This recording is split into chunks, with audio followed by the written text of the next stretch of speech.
রাজনীতি শুধু ক্ষমতার খেলা নয়, অর্থনীতি শুধু সংখ্যার মেলা নয়, সমাজনীতি কেবল তত্ত্বের জাল নয়, আর দুর্নীতি শুধু শিরোনামে আটকে থাকা গল্প নয়। যে কথাগুলো আমরা প্রতিদিন শুনি কিন্তু সহজভাবে বুঝতে পারি না, যে সিদ্ধান্তগুলো আমাদের জীবন বদলে দেয় কিন্তু কেউ সহজ করে বলে না। এখানে আমরা চেষ্টা করব জটিল কথাকে সহজ ভাষায় ব্যাখ্যা করতে, অস্পষ্ট বিষয়কে স্পষ্ট করে তুলে ধরতে। এখানে কথা হবে সহজে, প্রশ্ন হবে সোজা সাপটা, যেন আপনি সহজে বুঝতে পারেন, ভাবতে পারেন এবং সঠিক সিদ্ধান্ত নিতে পারেন। আমন্ত্রণ কঠিন কথা সহজে, সাথে আছি তানিয়া হারুন।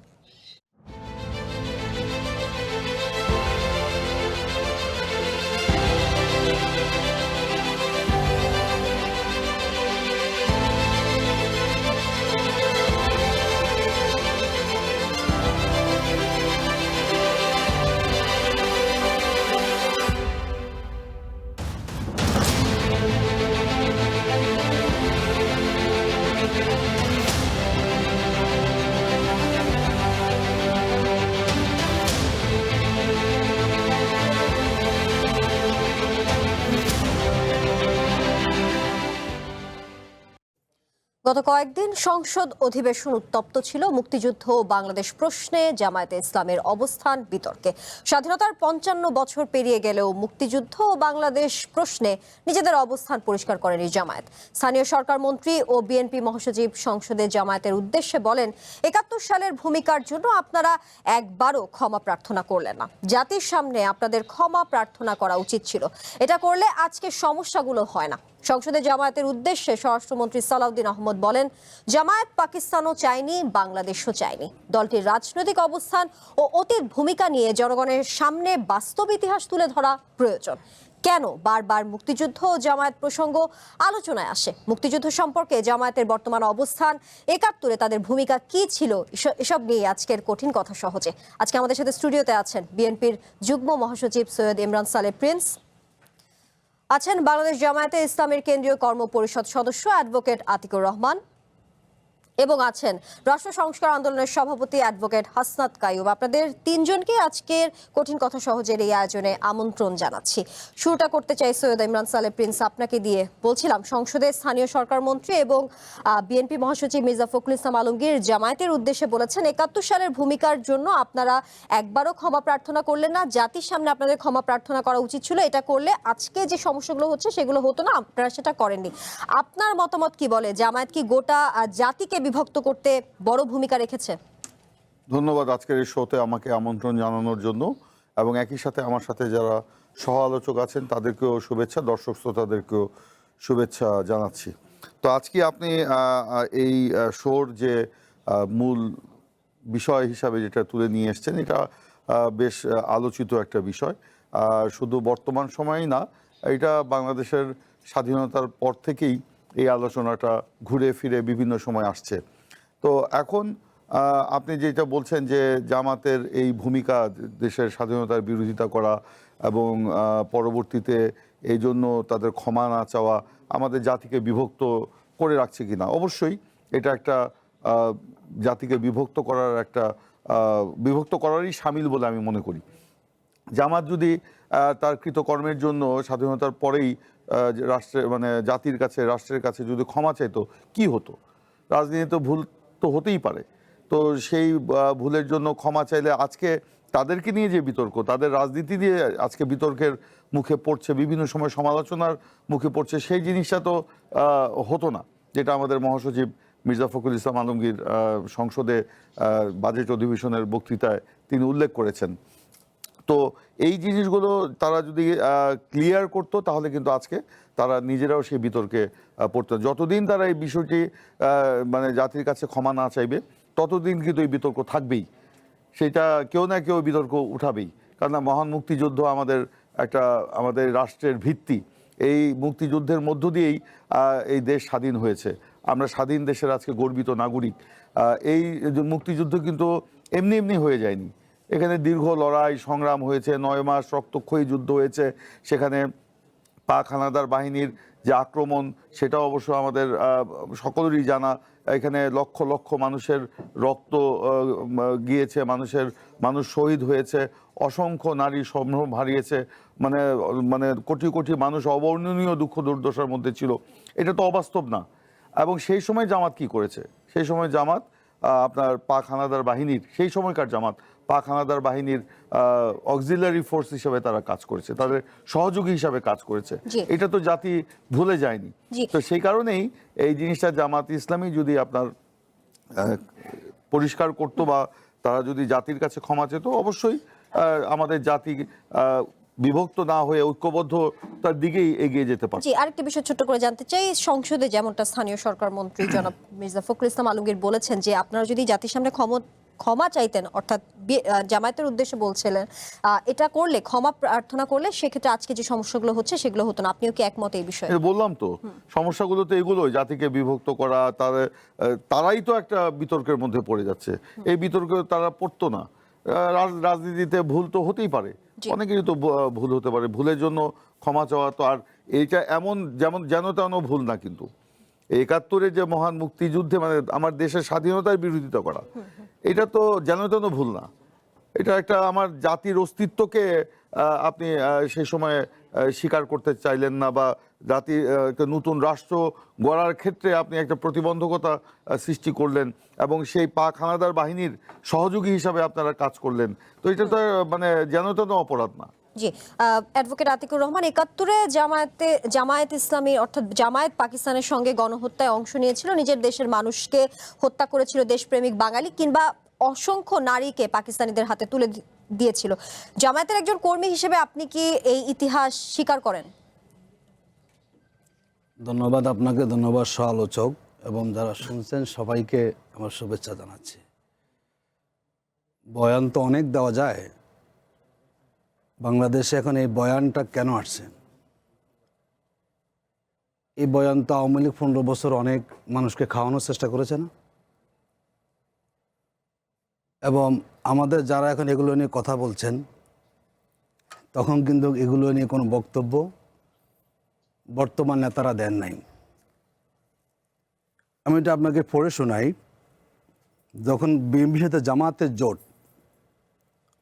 জনাব মির্জা ফখরুল আলমগীর, যিনি পার্লামেন্টে কথাটি বলেছেন ২০১৩ সালে, উনি বলেছেন যে জামাত ৭১ সালে যখন স্বাধীনতার বিরুদ্ধে যুদ্ধ করেছে, যারা করেছে আপনি সেটাকে বলতে পারেন, কিন্তু সেই জামাত আর এই জামাত তো এক নয়। জামাতকে আপনি এই দেশে রাজনীতি করতে দিয়েছেন, তাদের রাজনৈতিক অধিকারগুলো সমর্থন করবেন না, তাহলে তো জামাত নিষিদ্ধ করে দিতে হবে। জামাত বাংলাদেশের রাজনীতিতে এখন একটা বাস্তবতা, তাই তাদের সঙ্গে রাজনীতি করাটাকে একেবারে নেতিবাদ দেখাটাকে আমি যুক্তিসঙ্গত মনে করি না। যদি আমরা সারাক্ষণ যদি এই ইস্যু নিয়ে থাকি, তাহলে তো কাজের কাজ কিছুই করা যাবে না। অতীত ক্লিষ্টতা থেকে আমরা বেরিয়ে আসতে পারি। আমার বিশ্বাস হচ্ছে আজকের পার্লামেন্টে যে অধিবেশনটা হলো, এখানে আর কোনো পজিটিভ দিক খুঁজে পাওয়া যায়নি। আমাদের বাংলাদেশে হয় কি জানেন, এই যে একটা অনৈক্য, আমি তো মনে করি আলোচনাটাই একটা অনৈক্যের বীজ তৈরি করছে। আধিপত্যবাদী গোষ্ঠীরা যখন বাংলাদেশে রাজনীতিতে প্রবেশ করার কোনো সুযোগ পায় না, তারা যখন দেখে অপোজিশন এবং সরকারি দল মিলে একটা সুন্দর প্রাণবন্ত পার্লামেন্ট উপহার দিচ্ছেন, এদেশে জনগণ যখন মুখিয়ে থাকে পার্লামেন্টে কোন নেতা কোন বক্তব্য দিয়েছেন, যারা এই দেশটাকে নিজের করদ রাজ্যে পরিণত করতে চায়, তারাই মূলত ঐক্যের মাঝে অনৈক্য সৃষ্টি করতে চায়।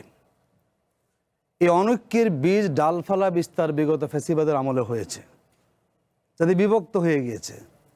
এই বিভক্তের মাসুল সবাইকে দিতে হয়েছে, আমরাও দিয়েছি, বর্তমান বিরোধী দলও দিয়েছে, এবং এটির বিশ্লেষণ করে শেষ করা যাবে না।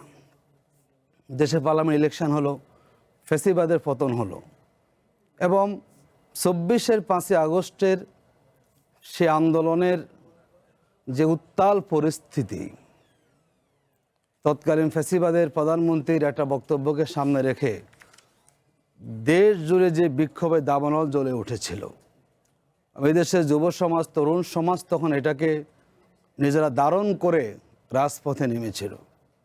ফ্যাসিবাদের পতন হয়েছে এবং বাংলাদেশে নির্বাচন হয়েছে। এই দেশের মানুষ প্রায় ৩৭% জামাত ইসলামীকে ভোট দিয়েছে। জামাতের আমি বিরোধী দলীয় নেতা পার্লামেন্টে আসে। এখনও যদি আপনি সে একই বয়ান জামাত বহুবার এই বক্তব্য স্পষ্ট করেছে, হাজারোবার আমরা বলি, হাজারবার আপনারাও বলবেন। সুতরাং কি বলেছে আমাদের নেতারা বহুবার ক্লিয়ার করেছেন। বাংলাদেশে এলো এই প্রথম touchless RAK sensation water closet. মুক্তিযুদ্ধের আমি বিষয়ে বলি, স্পষ্ট clear বলি আমি। অবস্থান করেছেন, আমরা সেটা স্পষ্ট জানতে করে চাচ্ছি। বলি। জি এটি তখন ছিল আমাদের রাজনৈতিক সিদ্ধান্ত। আমরা ভারতের সহযোগিতা নিয়ে ভারতের করদ রাজ্য বাংলাদেশে পরিণত হতে দেব না বলে আমরা তখন বিরোধিতা করেছিলাম। এটি আমাদের পলিটিক্যাল স্ট্যান্ড ছিল। কিন্তু রিসেন্ট ট্রাইব্যুনালে যে মামলাগুলো হয়েছে, যদি আপনি আমাদের নেতৃবৃন্দ রায়কে সঠিক মনে করেন ফ্যাসিবাদের আমলে ট্রাইব্যুনালের মামলাগুলোকে, তাহলে আমাদের মরহুম সাবেক প্রধানমন্ত্রী খালেদা জিয়ার মামলাগুলোকে আপনাকে সঠিক মনে করতে হবে।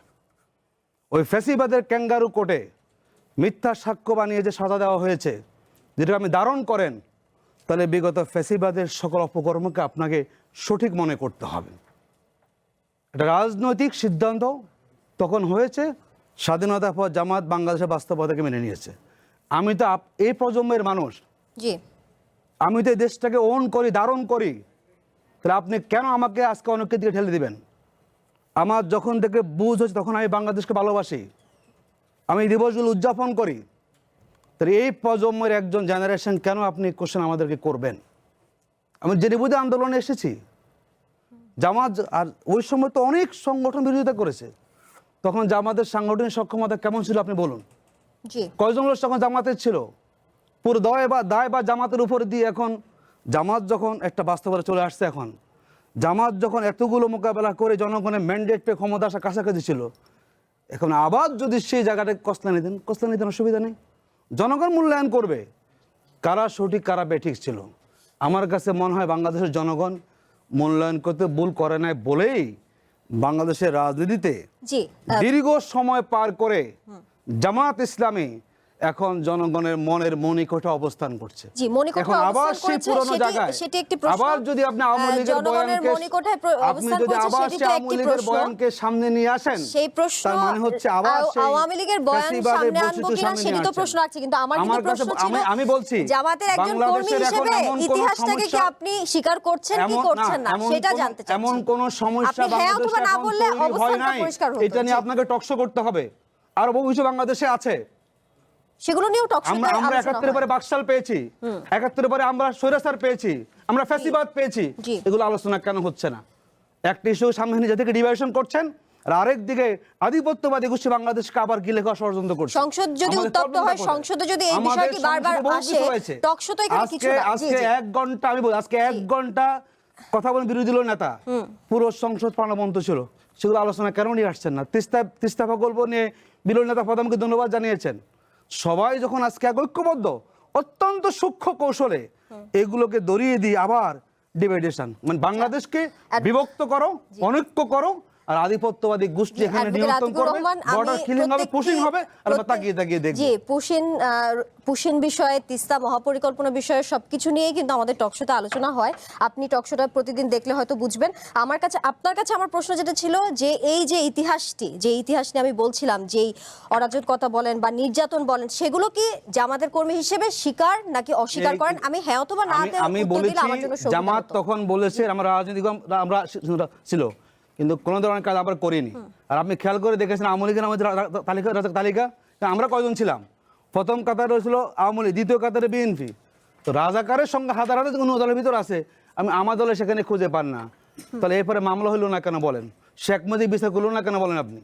মানে জামাত যখন বাস্তবতা, জামাত যখন তার আদর্শ মানুষকে সমর্থন নিয়েছে, এখন আর কারো কোনো দোষ নাই। মুসলিম লীগ কিছু করে নাই, কমিউনিস্ট পার্টি কিছু করে নাই, সিনপন্থীরা কিছু করে নাই, জাসদ কিছু করে নাই, তা সব দায়ভার আপনি আমার উপরে কেন দিচ্ছেন? সেখানে তখনকার রাজনৈতিক বাস্তবতায় ভারতের আধিপত্যবাদ এবং যাদের হাত ধরে তার নেতৃত্ব হচ্ছিল, এবং এটাও আমরা ইতিহাস জানি, তখন ইসলামপন্থী কাউকে সেই সুযোগ দেওয়া হয় না অংশগ্রহণ করার জন্য। ইতিহাসকে একমুখী পর্যালোচনা করবেন না। এখন এসে যখন সব দলের কোনো দায় নাই, জামাত কেন এখন ক্ষমতার কাছাকাছি আছে, সব দায় জামাতের। আমরা যখন দেখি ২৪-এর বিপ্লব ইতিহাস পরিবর্তন হয়ে যায়, আমরাও বুঝি ওই ইতিহাস বহু পরিবর্তন হয়েছে, ইতিহাস সাজানো হয়েছে। সব দলের দায়কে একপাশে ফেলে দিয়ে এখন জামাত যখন পলিটিক্যালি অ্যাডভান্স হয়েছে, তখন সব দায় জামাতের উপর চাপিয়ে চেষ্টা করা হচ্ছে। এগুলো এই দেশের তরুণ প্রজন্ম প্রত্যাখ্যান করেছে। আমি আশা করি এগুলো নিয়ে আলোচনা করে টেলিভিশনে সময় নষ্ট করার দরকার নেই। ভালো ইস্যু আসে, সংসদেও ইস্যু সময় নিয়ে নষ্ট কথা বলে, হচ্ছে তাহলে? বলতেই পারে। কজন কথা বলছে সেখানে, বলেন কজন কথা বলেছে? না, সেক্ষেত্রে আপনাদের 348 অবস্থান জন যদি দুজন কথা পরিষ্কার বলেছে। হতো, যতদূর আমি জানি অবস্থান পুরোপুরি পরিষ্কার না, পরিষ্কার যদি অবস্থান হতো জামাত সেক্ষেত্রে বিতর্কের তো জন্ম জামাত হতো না। বহুবার আমি পরিষ্কার, আমার শুনেন, কমন জামাত সেন্স তো তাই বহুবার বলে। পরিষ্কার করেছে, জি। একবার একাধিকও পরিষ্কার করেছে। যদি আরো 100 বারও করে, ঠিক সেম কোশ্চেন আপনারা করবেন। কেন এমন হলো না? শুনুন, এগুলোকে আমরা এখন আর কোনো পরোয়া করে নিই। আমরা বাস্তবতাই আমরা ভারতের আধিপত্য ভাবে বাংলাদেশ নিয়ন্ত্রিত হবে। এখন যেভাবে ফ্যাসিবাদের আমলে এই বাংলাদেশকে আওয়ামী লীগ নিয়ন্ত্রণ দেওয়ার চেষ্টা করেছে আধিপত্যবাদী গোষ্ঠীর হাতে, এটাকে আমরা আশঙ্কা করেছিলাম যে এই যদি অবস্থা হয় তাহলে বাংলাদেশ কখনো দাঁড়াতে পারবে না। তাই হয়েছে না বলুন আপনি? বাংলাদেশে আমরা মনে করি আমাদের পলিটিক্যাল ডিসিশন চলে এটি, কিন্তু কোনো অন্যায়, কোনো অপকর্ম যেগুলো বলে, জামাত তখন দুর্বল একটা সংগঠন ছিল, আপনি এখন পুরো দায় বা জামাতের উপর চাপিয়ে দিচ্ছেন। এই ধরনের ইতিহাস বিকৃতি আপনিও পড়েছেন, কিন্তু এইভাবে একরোখা ইতিহাস সব আমাদের উপর দায় চাপিয়ে দিবেন, এটা বাংলাদেশের বাস্তবতা মানুষ এখন মনে করতে চায় না। যদি মানুষ মনে করতো তাহলে আজকে রাজনীতিতে জামাতের উত্থান কখনো হওয়া সম্ভব ছিল না। জি, অ্যাডভোকেট হাসনাত কাইয়ুম, ৭১-এর জামাত এবং আজকের জামাতের আদর্শের কোনো পরিবর্তন দেখতে পাচ্ছেন কিনা? আপনাদের ধন্যবাদ এবং যারা আলোচনায় আছেন। প্রথমত হচ্ছে কয়েকটা জিনিসকে একটু আলাদা করে দেখেন। একটা হচ্ছে বয়ান, একটা জিনিস হতে পারে যে আমি একভাবে ব্যাখ্যা করতে পারি। আরেকটা জিনিস হচ্ছে ফ্যাক্ট, হিস্ট্রির পার্ট যেটা, সেটা আরেক রকম। এখন জামাত ইসলামী ৭১-এ কি করছিল এটা তো অন্য কোথাও যাওয়ার দরকার নাই। জামাত ইসলামীর যে সমস্ত ডকুমেন্টেশন আছে, তার যে পত্রিকা আছে, সে পত্রিকার বিবরণী যথেষ্ট। জামাত ইসলামীকে অন্য কোনো জায়গা থেকে পড়ার দরকার নেই।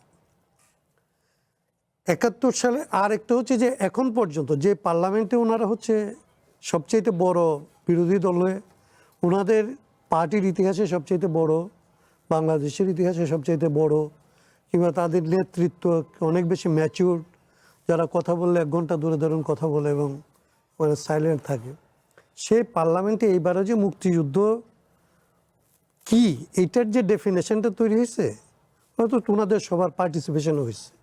সেইখানে ওনারা সহ আর 3টা দল যারা পাকিস্তানি হানাদার বাহিনীর সহায়তা করেছেন, তাদের অক্সিলারি ফোর্স হিসেবে কাজ করেছেন, এবং এই অক্সিলারি ফোর্স এবং এই মেইন ফোর্সের বিরুদ্ধে যারা যুদ্ধ করছে তাদেরকে মুক্তিযোদ্ধা, যে যুদ্ধটা হয়েছে এই যুদ্ধটাকে মুক্তিযুদ্ধ বলা হয়েছে। এখন প্রবলেমটা হলো, এটা নিয়ে তো কোনো প্রবলেম হওয়ার কথা না। প্রবলেমটা হয় কখন? প্রবলেমটা হয় যে উনি যেটা, যদিও আমি ব্যক্তিগত এরকম আলাপের মধ্যে যাইতে চাই না, আমি মনে করি এটা জামাতের দৃষ্টিভঙ্গি, ওইভাবে বলি যে আপনি যদি মনে করেন এটা একটা পলিটিক্যাল ডিসিশন, মেবি এটা হইতেই পারে একটা পলিটিক্যাল ডিসিশন। এখন একটা পার্টি যদি পলিটিক্যাল ডিসিশন নিয়ে তার নিজের দেশের জনগণকে অন্য একটা দেশের, অন্য একটা অঞ্চলের, কিংবা তখন পর্যন্ত ধরে নিই যে একই পাকিস্তানের একটা বাহিনীর হয়ে সাধারণ জনগণকে খুন করা, যার মনে হইতে পারে যেটা একটা রাজনীতিতে এটা প্রয়োজন এবং রাজনৈতিক কারণ এটা করা যাবে, এইটা যদি একটা রাজনীতি হয়, এই রাজনীতিটাকে এখনো পর্যন্ত বাংলাদেশে ওনারা যদি জাস্টিফাইড করতে চায়, তাইলে আসলে এই বিভক্তিটা থাকবেই। কারণ কিছু মানুষ মনেই করে যে আমি যে সৈন্যটাকে পালি, আমি যে সৈন্যটার অস্ত্রপাতি কিনে দেই, তার কাজ আমার সাথে যুদ্ধ করা না, তার কাজ হচ্ছে আমার উপরে যারা যুদ্ধ করে সেইখান থেকে আমাকে রক্ষা করা, আমার দেশকে রক্ষা করা। এখন একটা পার্টি যখন মনে করে যে সে নিজে আসলে তার দেশের জনগণকে কিল করতে পারে, এটা যখন তার রাজনীতি হয়, এবং যারা ওই সময় জন্মায় নেয়, যারা ওই সময় যুদ্ধটার মধ্যে অংশ নেয় নাই, সে যদি এই দর্শনটাকে ধারণ করে, তাইলে আসলে এখনো পর্যন্ত ওই পার্টির ওই লাইনটাই তার মধ্যে আছে বলে মনে হয়, এবং তখনই তর্কটা এখানে এসে দাঁড়ায়।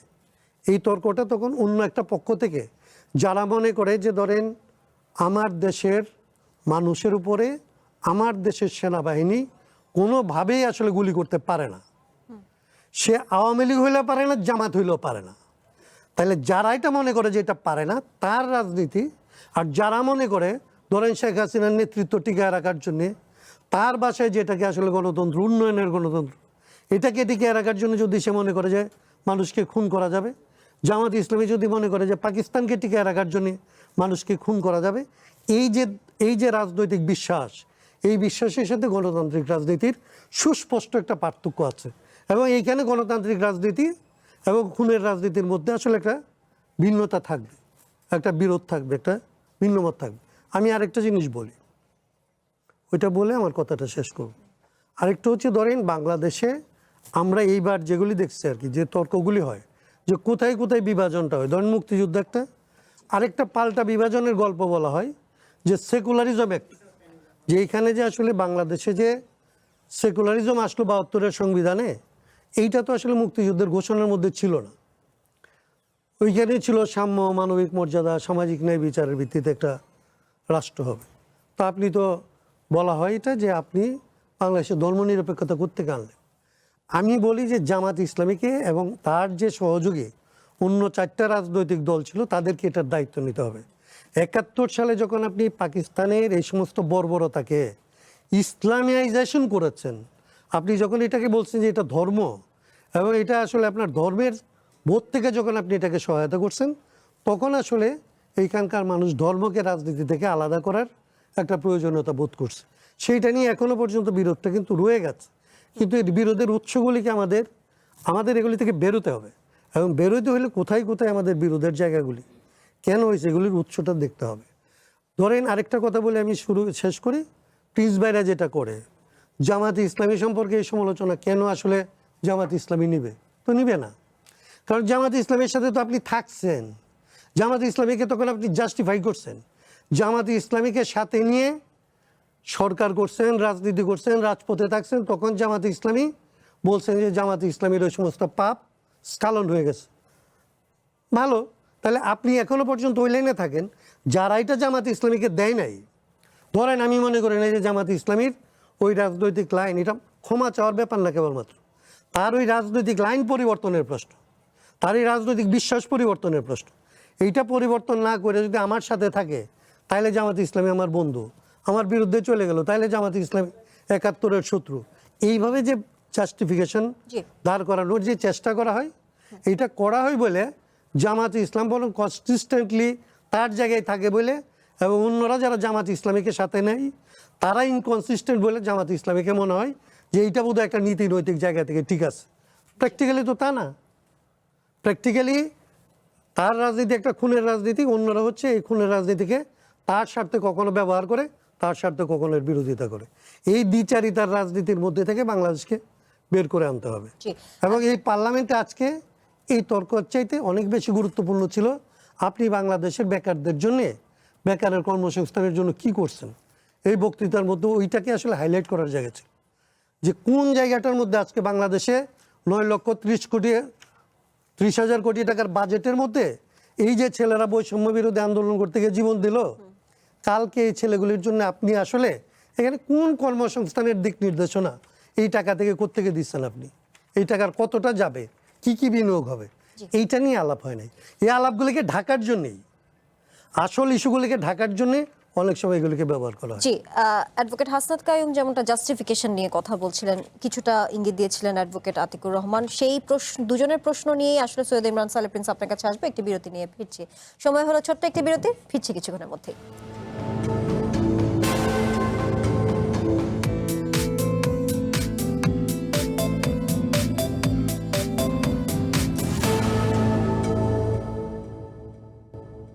স্বাগত আরো একবার, দেখছেন কঠিন কথা সহজে অনুষ্ঠান।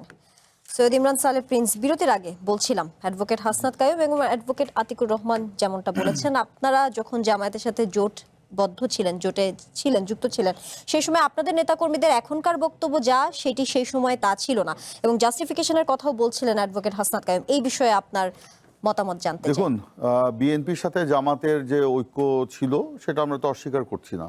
সেই ঐক্যটা কোনো আদর্শিক ঐক্য ছিল না, এবং সেই ঐক্য যেটা ছিল সেটা গণতন্ত্র পুনরুদ্ধারের জন্য একটা ন্যূনতম কর্মসূচির ভিত্তিতে সেই ঐক্যটা ছিল।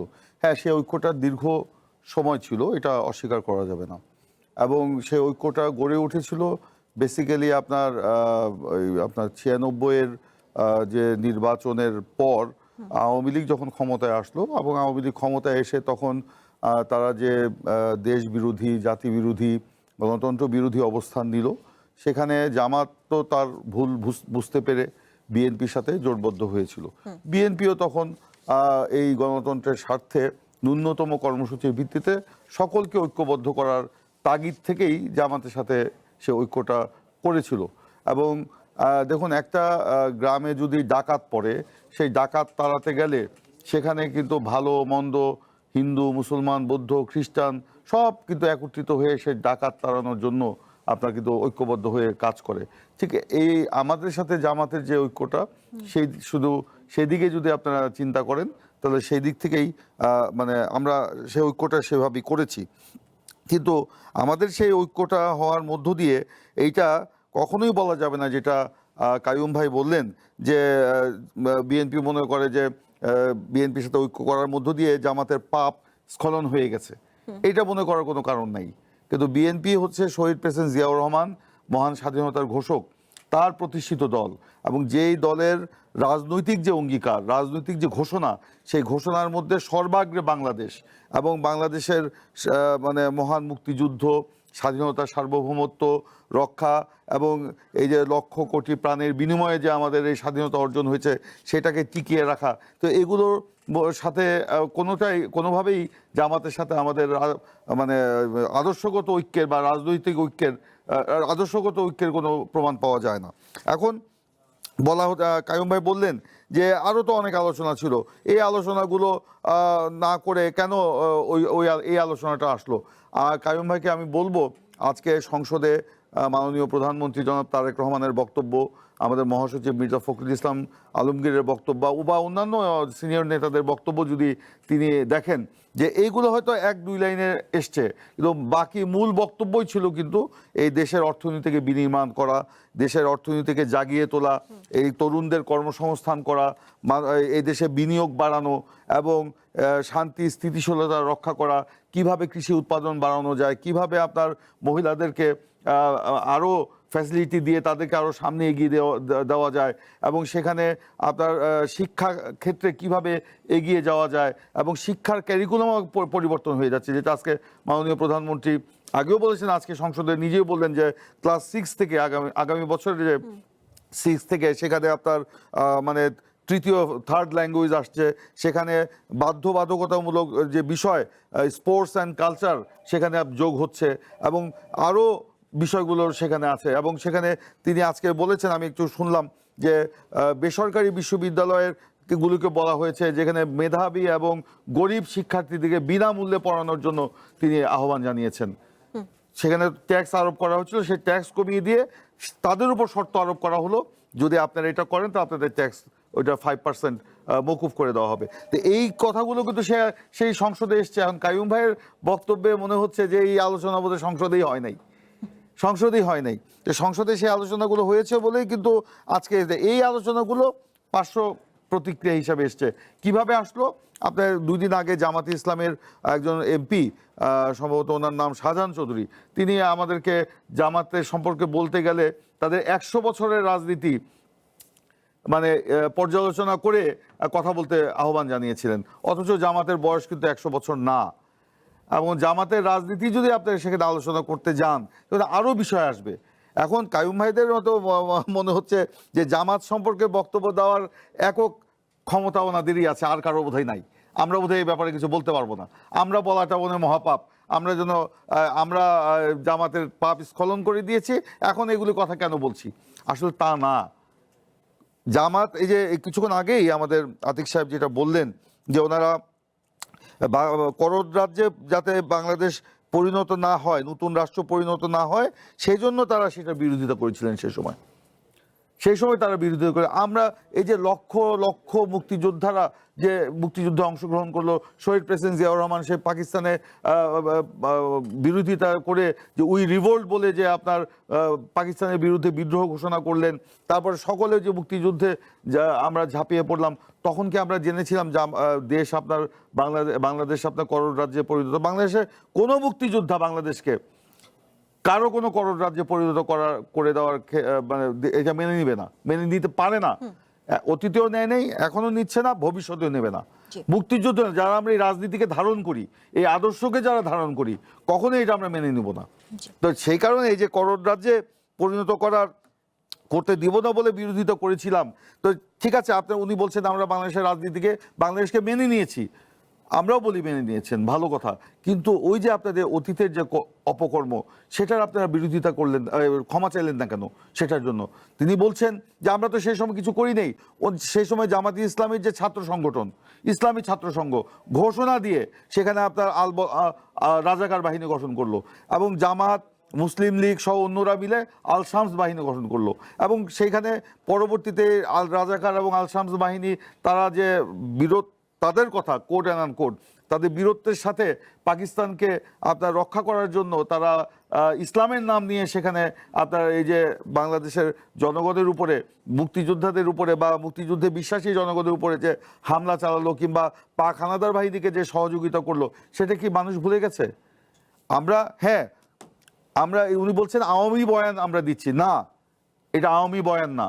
আওয়ামী বয়ান হচ্ছে এটাকে আওয়ামী লীগ রাজনৈতিক স্বার্থে ব্যবহার করেছে, আমরা সেটা করতে চাই না। আপনারা যখন জোটে ছিলেন তখন কি এই বক্তব্যগুলো যেটা এখন সংসদে উত্থাপন হচ্ছে, তখন দেওয়ার প্রয়োজন ছিল না। জাস্টিফিকেশন দিয়েছিলেন, যেমনটা জাস্টিফিকেশন তো তখন আমরা তখন ওই ডাকাত খেদানোর তালে বা আমরা তাড়নায় ছিলাম, আগুন নেভানোর তাড়নায় ছিলাম, সেখানে আমরা সকলে মিলে আমরা এই কাজটা করেছি। এখনো জামাত কি রাজনৈতিক দল নয়? আমরা কি অস্বীকার করছি? আওয়ামী লীগ তো জামাত নিষিদ্ধের আন্দোলন করেছিল, আমরা কি জামাতকে নিষিদ্ধের আন্দোলন করছি? বরঞ্চ আওয়ামী লীগ যখন জামাতকে নিষিদ্ধ ঘোষণা করেছিল, এই জুলাইয়ের আন্দোলনের একটা পর্যায়ে গিয়ে, তো জামাত স্টেটমেন্ট দিয়েছিল 5 লাইনের, বিএনপি স্টেটমেন্ট দিয়েছিল 40 লাইনে। তখন তো এটা নিয়ে আপনার বক্তব্য এসছে। আমরা কোনো রাজনৈতিক দলকে আমরা নিষিদ্ধ করার রাজনীতি করি না, রাজনৈতিকভাবে মোকাবেলা করার রাজনীতি আমরা করি। এখন আপনি মনে করেন যে হ্যাঁ আমরা ওই বয়ানে যেতে চাই না, আওয়ামী লীগ বয়ানে না, আমরা চাই হ্যাঁ জামাত রাজনীতি করবে, ভালো রাজনীতি করুক, সেটা আমরা সবাই মিলে ঐক্যবদ্ধভাবে দেশটাকে গড়ে তুলতে চাই। কিন্তু ওই যে একটা ছোট্ট একটা দাগ রয়ে গেল, যে আপনার এই যে অতীতের এই কৃতকর্মের জন্য তারা ক্ষমা চাইলো না, সেটাই কিন্তু আসলে প্রশ্ন। তারপরেও আমরা বলবো জামাত, ওই যে আমাদের মহাসচিব মির্জা ফখরুল সাহেব যে সংসদে বক্তৃতা করেছেন, সেখানে উনি কিন্তু বলেছেন, আপনি এটা উল্লেখ করেছেন, যে জামাত এখনো পর্যন্ত মানে তার কৃতকর্মের জন্য ক্ষমা চাইলো না। তো ক্ষমা চাইলে তো রাজনীতিটা অন্যভাবে হতো, অসুবিধা নেই তো। আমরা তো সে আওয়ামী রাজনীতির মতো জামাতকে নিয়ে ওই রাজনীতি আমরা খেলা খেলতে চাই না। আমরা আসেন সবাই মিলে আমরা এই কাজটা করি। তিনি আরেকটা কথা বলেছেন যে এই যে করোড রাজ্যে পরিণত করার জন্য যাতে না হয় সেজন্য তারা এই অবস্থানে তারা আছেন, আমরা অস্বীকার করি না। কিন্তু আপনারাই তো 5ই আগস্টের পরে বলেছিলেন ভারতের বিরুদ্ধে এমন কোনো কথা বলা উচিত হবে না যাতে ভারত আপনার গোস্বা করে। এই কথা তো আপনাদের মুখ দিয়ে এসছে। আপনারা তো বলতে চান যে ভারত বাংলাদেশকে করোড রাজ্যে পরিণত করার ক্ষেত্রে করতে চায়, এবং সেই ক্ষেত্রে জামাত অতন্ত্র প্রহরীর মতো আছে। জামাত কেন, বাংলাদেশকে করোড রাজ্যে পরিণত করার জন্য ভারত সহ যে কোনো দেশ যদি এই আগ্রাসী ভূমিকা পালন করে, সকলে মিলে বিএনপি সকল রাজনৈতিক দলকে সাথে নিয়ে ঐক্যবদ্ধভাবে আমরা সেটা প্রতিরোধ করব। বাংলাদেশে এলো এই প্রথম touchless RAK sensation water closet. জি, অ্যাডভোকেট আতিকুর রহমান, জামায়াতের আমির ডাক্তার শফিকুর রহমান বলেছিলেন অনেকে 72-এর সংবিধানের প্রতি সম্মান দেখান, আমি এটা পারি না। আপনারা একদিকে বলছেন 72-এর সংবিধান মানবেন না, আরেকদিকে এই যে সংবিধানের বিষয়টা, অর্থাৎ সুযোগ নেবেন সাংবিধানিক পদ্ধতির, এটা কি স্ববিরোধিতা নয়? দেখুন, আমি বলবো আমাদের সালেহ আহমেদ প্রিন্স ভাই অত্যন্ত অভিজ্ঞ রাজনীতিবিদ, আমাদের অনেক সিনিয়র ওনারা, ওনাদেরকে আমাদের এক্সপেক্ট করে কথা বলা ওটা রাজনৈতিক মানবের সৌন্দর্যের অংশ। দেখুন, জামাতের বিরুদ্ধে অভিযোগ কেন এসছে আমি একটু শর্টকাটে বলি। 2001 সাল থেকে 6 সালে যখন আমরা একসাথে ইলেকশন করে এক সরকার গঠন করলাম, যাতে এই শক্তিটাকে দুর্বল করা যায়, তার জন্য মূলত কিন্তু পাশের দেশ থেকে এজেন্ডা দেওয়া হয়েছে, এবং সেই এজেন্ডাতে আওয়ামী লীগ সেটা গিলেছে। বহু সময় দেখেন আমরা জামাত যখন টিফাই মুখ বাঁধের বিরুদ্ধে আন্দোলন করেছিল, আপনার বিশেষ করে ওই সময় আওয়ামী লীগ ক্ষমতা আসার পরে, এই টিফাই মুখ বাঁধের পরেই কিন্তু মূলত পরিস্থিতি পরিবর্তন হয়ে গিয়েছে। দেখেন রিসেন্ট আপনার ফসিনের বিরুদ্ধে জামাতের আন্দোলন হচ্ছে, বর্ডার ক্লিন আমরা সেখানে আন্দোলন করছি। সুতরাং এটি পুরোটাই রাজনৈতিক বলতে হবে, কারণ স্বাধীনতা 30 বছর পরে যখন একসাথে বিএনপি জামাত নির্বাচন ইলেকশন সংগঠন করলো যাতে এই শক্তি দুর্বল করা যায়, এবং সব চেষ্টা করেছে 4 দলীয় জোটে ভাঙার জন্য, কিন্তু তখন তারা এই জোটটা কিন্তু ভাঙতে পারে নাই। দীর্ঘ প্রায় আপনার 20 বছর এই জোট ছিল। আমি আরেকটু বলি, 1991 সালে বিএনপিকে তখন আওয়ামী লীগের পক্ষ থেকে পাঁচজন মন্ত্রিত্ব দেওয়ার জামাতকে প্রস্তাব দেওয়া হয়েছিল। জামাত কিন্তু সে প্রস্তাব প্রত্যাখ্যান করে তখন বিএনপিকে সরকার গঠনের সহযোগিতা করেছিল, জামাত বিরোধী দলে গিয়েছে। তো আমরা মনে করি বাংলাদেশে রাজনৈতিক বাস্তবতা সবাই একসাথে চলে। এবং আমি আরেকটা কথা বলি, যদি এতই আমরা অপরাধ করতাম তাহলে মানে স্বাধীনতার পরে তো শেখ মুজিব বাংলাদেশের ক্ষমতা ছিলেন, ওই 4 বছরে কোনো মামলা হলো না কোনো আমাদের বিরুদ্ধে। যাদেরকে আপনারা ফাঁসি দিয়েছে অভিযোগ করে কোনো মামলা কেন হলো না? যাদেরকে ক্ষমা করে দিয়েছে শেখ মুজিবুর রহমান, সেই ক্ষমার তালিকা বলুন জামাতের কেউ ছিল কিনা? আপনি এখন বুঝতে হবে আপনাকে, যে জিনিসটা দীর্ঘ 30 বছর পরে সে সামনে আসে, তার মানে হচ্ছে এখন এটা একটা থ্রেট, চ্যালেঞ্জ। সুতরাং এটাকে কী করে এখন ধরা যায় তার জন্য এগুলো করা, যেটা বাস্তবতা প্রিন্সিপালরা বুঝেন, আমরাও এটি বুঝি। আমরা মনে করি বাংলাদেশকে আমাদের নতুন করে সামনে এগিয়ে নিতে হবে। তখন যে জামাতের ভূমিকা ছিল সেটি কি তাহলে স্বীকার করছেন না? আমি কিন্তু বলছি জামাতের, আপনারা বলেছেন যে এখন আমরা জামাতের যারা কর্মীরা আমরা তো কিছু করি না, আমি যদি ভুল না করে থাকি, মন্তব্যটাই সেভাবে এসেছে। আমি আপনাকে বলি, আমাদের বলেছি এটি সংগঠনে। এখন আবার আপনি বলছেন যে তখন মামলা হলো না, আমরা যদি অপরাধ করে থাকি। আমি আসলে দুটো বুঝতে সেটাই তো, পারছি। এই যে আপনি এখন বলছেন না আমাকে, জি। তার মানে তখন প্রমাণ এগুলো করি না আমরা। আমাদের রাজনৈতিক সিদ্ধান্ত ছিল, আমরা তখন এটাকে এভাবে মনে করেছি। কিন্তু রাজনৈতিক সিদ্ধান্তের জন্য আপনি সব অন্যায় অপকর্ম খুনি বলবেন, এটি সুযোগ সেখানে, কারণ এটি হলে তাহলে ডকুমেন্ট থাকতো। যেমন 5ই আগস্ট পর হাসিনার মধ্যে মামলা হয়েছে না, জলযন্ত্র মামলা হয়েছে, তো আপনি কোনো মামলা তখন করলেন না। এই খুন, রাহাজার, অগ্নিসংযোগের ব্যাপারে এখন সব আমরা করেছি। তখন জামাত কয়জন ছিল? এবং আজকে মাননীয় প্রধানমন্ত্রী বলেছেন, দেখেন অতীত নিয়ে অনেক বেশি কথা হচ্ছে, অথচ মানুষ চায় আমরা ভবিষ্যৎ নিয়ে বলি। এটাই মানুষের প্রত্যাশা, যারা অতীত নিয়ে কথা বলতে চায়। দেখুন আমি বলি আপনাকে, আমি নাড়াচাড়া করতে চাই না, এটি যেটা আপনি নিয়ে এসেছেন। জামাতের বিরুদ্ধে বলেন সরব কারা বলেন তো? বামপন্থীরা। আমরা দেখেছি এই বামপন্থীরা কিন্তু অনেক দলের ভিতরে ঢুকে। দেখুন আমরা দেখলাম বিগত নির্বাচনে, যেই নির্বাচনে জামাত প্রায় 37% ভোট পেয়েছে, এই নির্বাচনে প্রায় ধরুন যে সব দল মিলে তারা ভোট পেয়েছে হলো 1,24,678 ভোট পেয়েছে তারা। মানে 1% ভোট, 0.17% ভোট পেয়েছে হলো বামপন্থীরা। তারাই কিন্তু খুব সরব। আজকে দেখি ওই সময় যারা চীনপন্থী কমিউনিস্ট পার্টি করতো, তারা তো মুক্তিযুদ্ধকে তারা তখন ধারণ করেন নাই। তারা বহু লোক এখন কিন্তু আমাদের সরকারি দল, তারা এখন বড় বড় কথা বললাম, ইতিহাস আমরা জানি তিনি কোথা থেকে কোথায় গিয়েছেন। মানে এখন উনি নিজেকে সে এমন ফ্রিডম ফাইটার সাজতেছেন। ওনার তখন ছাত্র সংগঠনে থাকাটা, উনি তখন কোন সংগঠনে ছিলেন, ওই সময় কমিউনিস্ট পার্টিরা কোন দলকে সমর্থন করতো, কিন্তু আমরা ইতিহাস না জানা একেবারে কথা। অনেকগুলো বক্তব্য আছে, মেজর ডালিমের বই আমরা পড়েছি, আমার ফাঁসিসের বই আমরা পড়েছি, এগুলো নিয়ে আমরা অবশ্য আর আলোচনাকে আমরা সামনে এগোতে চাই। যেটা আমরা বলেছেন আপনি যে জামাত ইসলামের আমির, আমি তো কথা ছুটে গেল আপনার, উনি বলেছেন গত বৃহস্পতিবার সংসদের প্রথম অধিবেশনে বলেছেন, দেখুন 72 সংবিধান নিয়ে। 72 সংবিধান নিয়ে তো আপত্তি সবাই, শুধু আমাদের কেন, আমাদের বর্তমান বিএনপি যিনি মহাসচিব, কিন্তু আমার কাছে ডকুমেন্ট এখানে আছে। কারণ এই সংবিধানের বেশ ধরেই তো বাংলাদেশে ফ্যাসিবাদ হাসিনা কায়েম করেছে না সেখানে। তো যেই সংবিধানের ভিত্তিটা আপনার দেশের মানুষকে শান্তি দেয় না, অন্যায় করতে সহযোগিতা করে, সরকারকে ফ্যাসিবাদ হতে সহযোগিতা করে, সাংবিধানিক কাঠামোকে দলগত করতে সহযোগিতা করে, বিচার বিভাগকে নিয়ন্ত্রণ করতে সহযোগিতা করে, আপনি কেন সেটাকে একদম সই আপনি ভাববেন? এই বক্তব্য আমাদের এবং খালেদা দিয়েছেন, আপনি কারেকশন করে নিয়েছেন, সংবিধান ছুড়ে ফেলা হবে, এই বক্তব্য কিন্তু মির্জা পক্ষে আরম্ভ দিয়েছেন।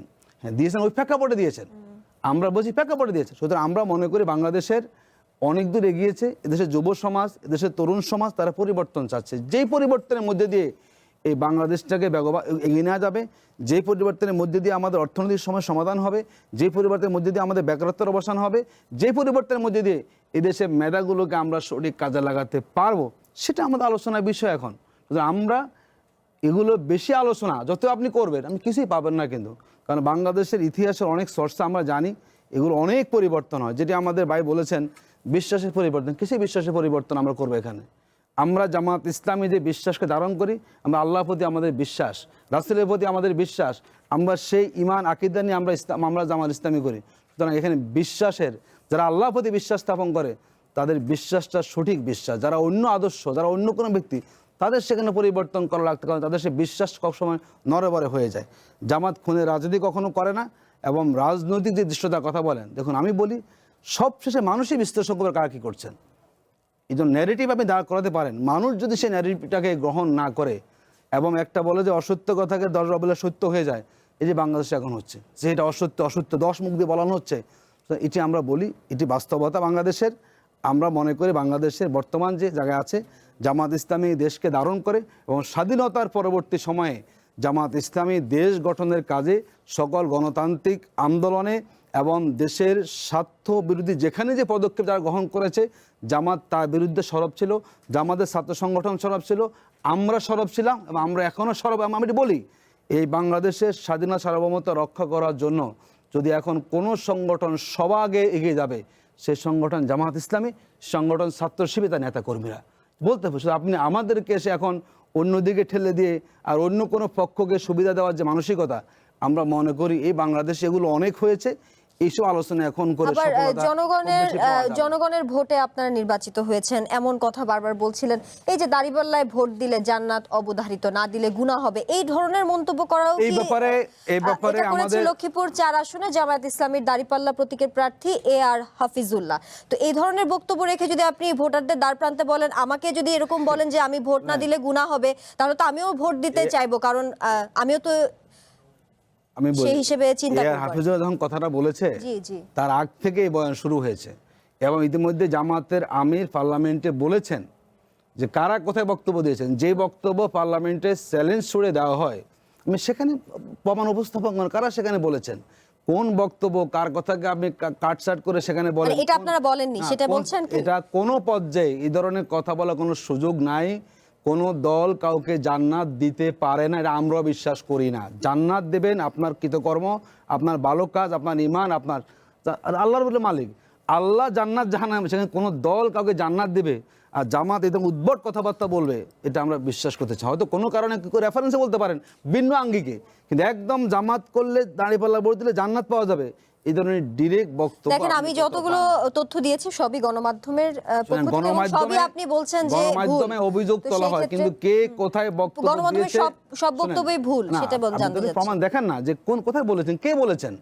এবং আমাদের দেখলাম যে এই বিএনপির, আমার কাছে এখানে খুঁজে পাওয়া যাবে বহু আছে যে বিএনপিতে ভোট দিলে আপনার জান্নাত পাবেন, বহু বক্তব্য বিএনপির পক্ষে, কিন্তু আমরা দেখলাম যে এই কথাটা বিএনপি বলে তার কিন্তু কেউ বলছে অবাস্তব। এটি আমার কাছে এখানে আছে, আমি খুঁজে পাওয়া যাবে, বহু ভিডিও আছে সামাজিক মাধ্যমে বলেছে ওনারা ওই যে ভোটের মাঠে। এবার আমরা একটা ইসলামী সংগঠন করি, আমরা মনে করি এই সংগঠন আমরা করি আল্লাহর বিধানকে অনুসরণ করে। সহজ কথা হচ্ছে আমরা করি, আপনাদের এই বক্তব্য তাহলে ভুল, আপনি সেটা বলছেন। আমরা বলেছি এই জাতীয় কোনো বক্তব্য কোথাও জামাত দেয়নি, এটি একটা জামাতের বিরুদ্ধে ন্যারেটিভ করা হচ্ছে সুবিধা নেওয়ার জন্য। গতকালকে আমাদের এক নেতা পার্লামেন্টে বলেছেন যদি জামাত জান্নাত দেয় তাহলে জাহান্নামটা আসলে জাহান্নামের টিকিট কে দেয়, হতে পারে না, কারণ আল্লাহ জাহান্নাম মালিক, তো আমরা জাহান্নামের টিকিট কে দেয়। আমি এই বিতর্ক করলে কিন্তু আসলে সবাই ফেসে যাবে, এগুলোকে অনর্থক রাজনীতি আনিয়ে আসা হচ্ছে হালকা করার জন্য, মানুষকে একটু বিনোদন দেওয়ার জন্য। এগুলো তো আসলে মানুষ খুব বেশি বিভ্রান্ত হয় বলে আমাদের কাছে মনে হয়। বাংলাদেশে এলো এই প্রথম touchless RAK sensation water closet. Advocate Hasan থেকে আমি ছোট্ট করে আপনার কাছে একটু শুনতে চাই, এই যে সংবিধানের প্রতি শ্রদ্ধাশীল নয় তারা এখন সংসদের প্রধান বিরোধী দল, যেটি নিয়ে আমরা আলোচনা করছিলাম, এবং আইনমন্ত্রী জনাব আসাদুজ্জামানও তিনি একই কথা বলেছেন, সেই ক্ষেত্রে আপনার মতামত কি বলেন? ধরেন এক লাইনে যদি বলি, ৭২-এর সংবিধানের দুইটা জিনিস আছে। এর একটা জিনিস হচ্ছে মুক্তিযুদ্ধের একটা আকাঙ্ক্ষা আছে এটার ভেতরে, যে মুক্তিযুদ্ধ যে হয়েছে, মুক্তিযুদ্ধের পরে এখানকার মানুষ এই রাষ্ট্রটাকে আসলে এই রাষ্ট্র দিয়ে সে কী করবে, কী সে করতে চায়, এই নীতিগুলি মূলনীতি অংশে বলা আছে। আরেকটা হচ্ছে যে আরেকটা অংশ আছে যেটা হচ্ছে যে এই মূলনীতি কিভাবে বাস্তবায়ন হবে, মানে কার কাছে কি ক্ষমতা থাকবে। একটা হচ্ছে তার ঘোষণা, আরেকটা হচ্ছে ক্ষমতা কাঠামো। বাংলাদেশের ৭২-এর সংবিধানের মধ্যে ঘোষণা এবং ক্ষমতা কাঠামো পরস্পর বিরোধী। যত ভালো আকাঙ্ক্ষাগুলি রাখা হয়েছে এগুলি বাস্তবায়ন করার জন্যে ক্ষমতাটাকে যেভাবে বিন্যাস করা হয়েছে ওইভাবে এটা বাস্তবায়ন সম্ভব না। সেই জন্য আমরা বলছিলাম যে সংবিধানের ক্ষমতা কাঠামোটার সংস্কার করা লাগবে। কারণ মূল আকাঙ্ক্ষাগুলি যদি আপনি বাস্তবায়ন করতে চান, তাহলে ধরেন গণতন্ত্র করতে চান, আর আপনি সমস্ত ক্ষমতা একজনের কাছে দিয়ে রাখলেন, এটা যেহেতু গণতন্ত্র হবে না। জি। সেই জায়গাটা আপনার সংস্কার করতে হবে। এখন এই সুযোগটা জামাতে ইসলামী ব্যবহার করে হচ্ছে ওই জায়গায় যে এইটা দিয়ে সে ৭২-এর আকাঙ্ক্ষাকেই সে অ্যাটাক করতে চায়। এই জন্যে ওইটার ব্যাপারে যখন সে বলে যে আমি এটাকে শ্রদ্ধা করতে পারি না, তখন আসলে সে তার ইতিহাসের জায়গায় দাঁড়ায়। সে দাঁড়ায় ৭১ থেকে আজকে পর্যন্ত যে রাজনৈতিক ধারাবাহিকতাটা তার বিশ্বাসের রাখে, সেই বিশ্বাসটার জায়গা থেকে সে এটাকে অশ্রদ্ধা করেছে। একেবারেই ওইটা হচ্ছে তার জায়গা। জি, আমরা আবারও আলোচনায় ফিরবো, একটি বিরতি নিয়ে ফিরছি। আবারও সময় হলো একটি ছোট্ট বিরতির, ফিরছি কিছুক্ষণের মধ্যে।